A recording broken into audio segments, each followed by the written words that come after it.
তো চলো ভেতরে যাই, মায়ের মূর্তি দেখি।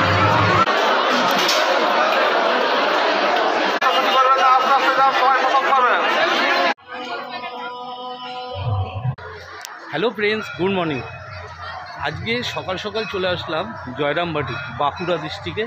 কারণ আজ হচ্ছে মা শারদাময়ীর 172তম জন্মোৎসব, আর সেটা পালিত হচ্ছে মার জন্মভিটাতে। তবে এই শীতকালে এই কামারপুকুর আর জয়রামবাটিতে প্রচুর ভক্তরা আসে ঘুরতে। কারণ এখানে একটা ছোট্ট ট্যুরের, একদিনের একটা ছোট্ট ট্যুর এই জয়রামবাটি কামারপুকুরে ঘুরতে আসলে খুব ভালো লাগে।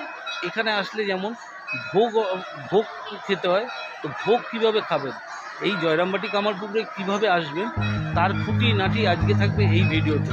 তো চলুন আজকের ভিডিওটা শুরু করা যাক মা শারদাময়ীর 172তম জন্ম উৎসব। দেখো ভক্তদের, দেখো আজকের দিনে এই জায়গার পরিস্থিতিটা কি।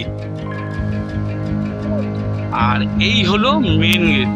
মেন গেটে কি লেখা আছে আগে পড়ে যে তোমাদের দেখাই। দেখো, শ্রী শ্রী মা শারদা দেবীর 172তম জন্ম উৎসবে 7ই পৌষ 1431, 22শে ডিসেম্বর 2024 শ্রী মাতৃ মন্দিরে, জয়রামবাটি, বাঁকুড়া। তাহলে আমি এখন দাঁড়িয়ে আছি বাঁকুড়ায় মা শারদাময়ীর জন্মস্থানে।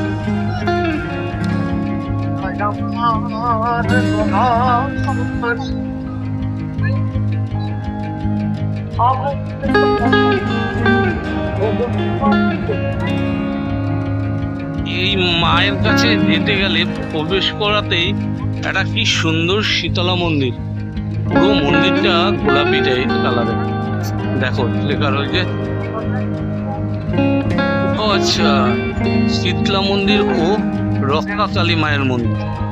তো চলো আমরা এগিয়ে যাব মা শারদাময়ীর মানে জন্মস্থানের দিকে। এখান থেকে শুরু হয়ে গেছে।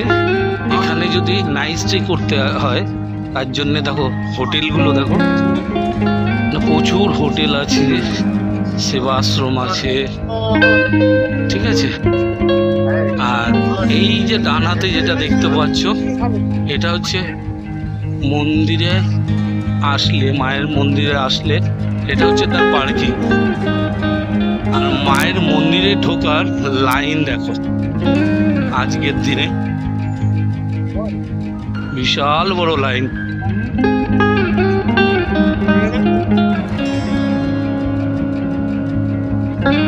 ওই যে মায়ের মন্দির দেখা যাচ্ছে, দেখো এই দেখো মায়ের মন্দির। তো চলো এগোই। আবার কাজটা দেখো, ভিড় কাকে বলে। দু সাইডে দোকানপাট, এই যে খাওয়ার দোকান, এগুলো হচ্ছে বড় হোটেল। দেখো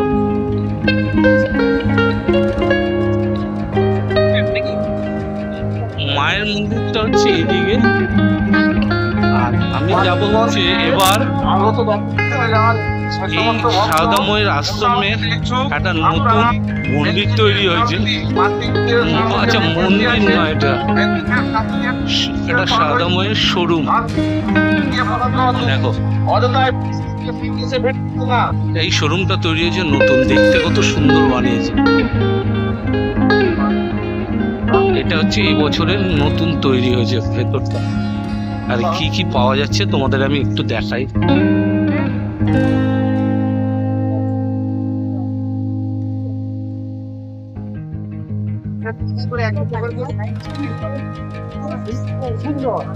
দেখো মায়ের ছবি, শাড়ি, বই, সব কিছু এখানে আছে।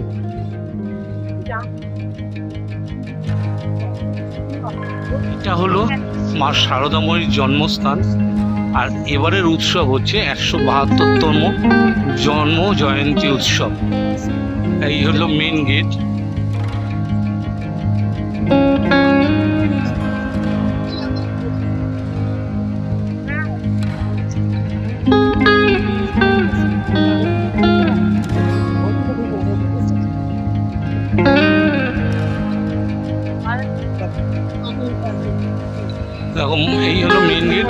দিয়ে আমি ভেতরে ঢুকছি। তো ভেতরটা চলো তোমাদের আমি ঘুরে দেখাই। আজ মায়ের এখানে এত বড় অনুষ্ঠান হয়।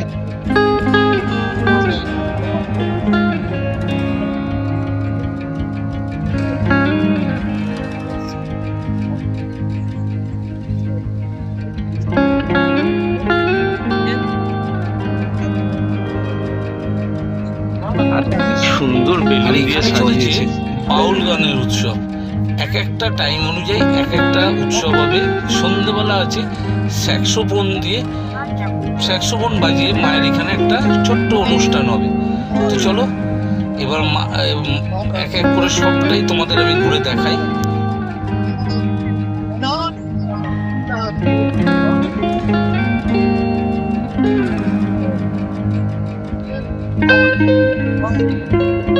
তো শীতে যদি ঘুরতে আসো মায়ের এখানে আসলে এই জায়গাটা পুরো ফুলে সাজানো থাকে।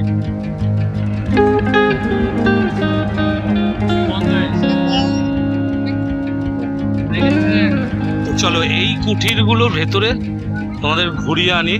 আর এখানে দেখো স্বামীজিকে কি সুন্দর সাজিয়েছে।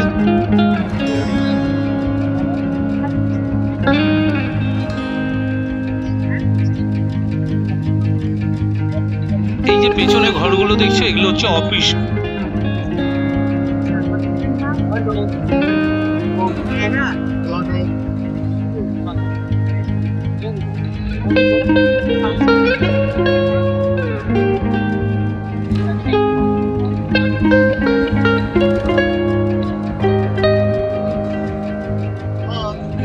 এই যে ঘরগুলো দেখছো এটা হচ্ছে মায়ের আদি বাড়ি, জন্মস্থান। এই পাশে আছে, এই পাশেরটা হচ্ছে এই সামনের ঘরটার পেছনে ঘরটা হচ্ছে রান্নাঘর। তো চেষ্টা করছি তোমাদের সবটা একটু দেখাবো। এবার তোমাদের নিয়ে যাব মায়ের যে মেন মন্দির, সেই মন্দিরে, যে মন্দিরে প্রত্যেক দিন সন্ধ্যা আরতি, মায়ের পুজো অর্চনা হয় সেই মন্দিরে। আর সেই মন্দিরের সামনেটা এত সুন্দর করে সাজানো, না দেখলে তোমাদের আমি বলে বোঝাতে পারবো না।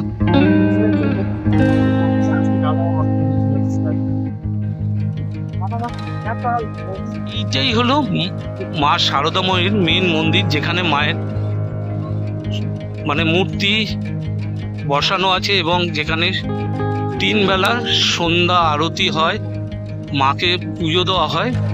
তো চলো আজকে যা ভিড় তাতে তোমাদের কতটা কি দেখাতে পারবো আমি জানি না, তো চেষ্টা করব তোমাদের ঘুরে দেখানো। বাবা মায়ের মন্দিরে ভিড় দেখো। তো চলো ভেতরে যাই, মায়ের মূর্তি দেখ মন্দিরে।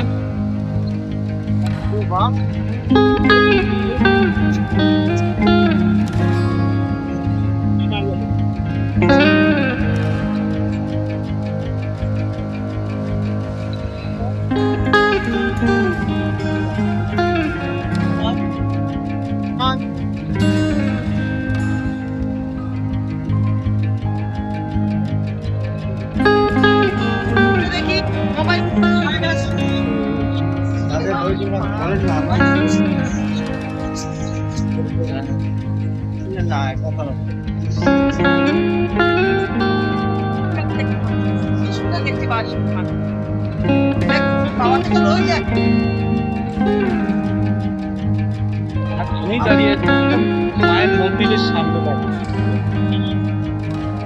মেন মন্দির। আর আজকে অনেক বেশি। তো চলো এবারটা দিয়েছি এখানে প্রসাদ তৈরি করতে, সেই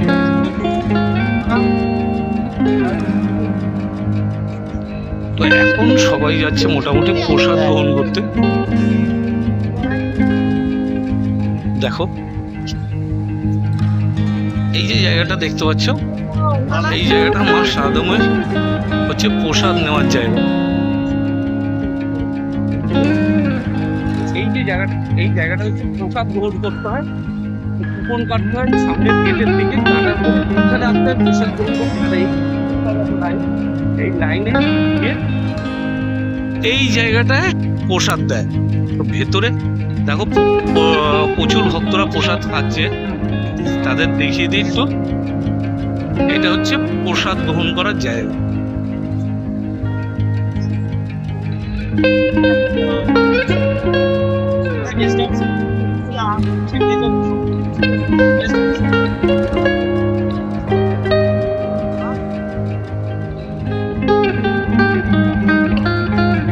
এগুলোই হচ্ছে প্রসাদের জায়গা, এখানে খাবো।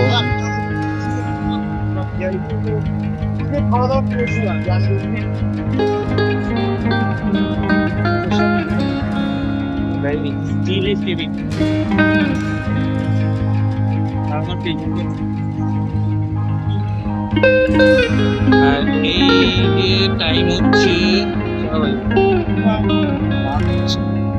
মায়ের প্রসাদ খিচুড়ি আলুর দম, আর এইভাবে দেয় দেখো।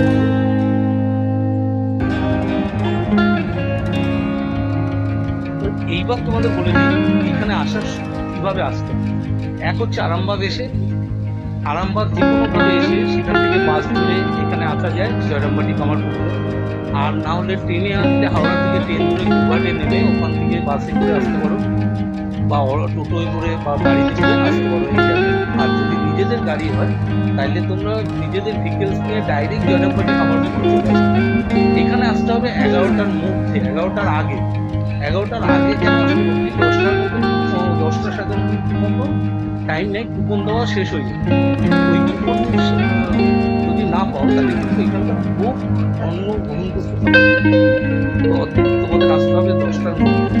চেষ্টা করবে যত সকালবেলা হয় এখানে পৌঁছে যাওয়ার, মানে এখানে সারাদিনটা জয়রামবাটি আর কামারপুকুরটা সারাদিন টাইম নিয়ে তোমার একটা ভালো জায়গা। আর যদি কেউ এই মন্দিরে মা শারদা মানে দীক্ষা নিতে যাও, সেই দীক্ষা নিতে গেলে তোমাকে অফিসে এসে জিজ্ঞাসা করতে হবে তো মা দীক্ষা নিতে পারবে, কিভাবে নেবে সবটাই অফিস থেকে তোমাদের ক্লিয়ার করে দেবে। তো আশা করি তোমাদের আমি ঠিকঠাক বোঝাতে পারলাম কিভাবে আসা যায়, কখন আসা যায়, ভোগ কিভাবে পাবে সবটাই। তো চলো মেন গেট দিয়ে ঢুকে এইখানটায় করতে হয় কুপন। দেখো কি লেখা আছে এখানে, সকল প্রকারের দান সেবার বিহিত হয়। এখানে সকল প্রকারের দান সেবা, এইখান থেকে আপনাকে কুপন বা কাটতে হবে, সে মানে দানের হিসেবে।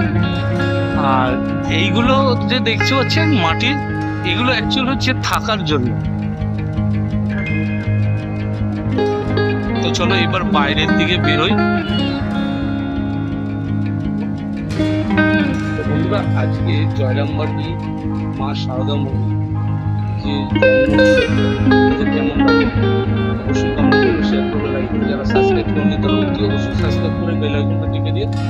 তো চলো আজকের ভিডিওটা এখানেই শেষ করলাম, এবার বাড়ির দিকে রওনা দেবো। আবার একটা নতুন ভিডিও নিয়ে তোমাদের শুনবো। তো চলো বাই বাই।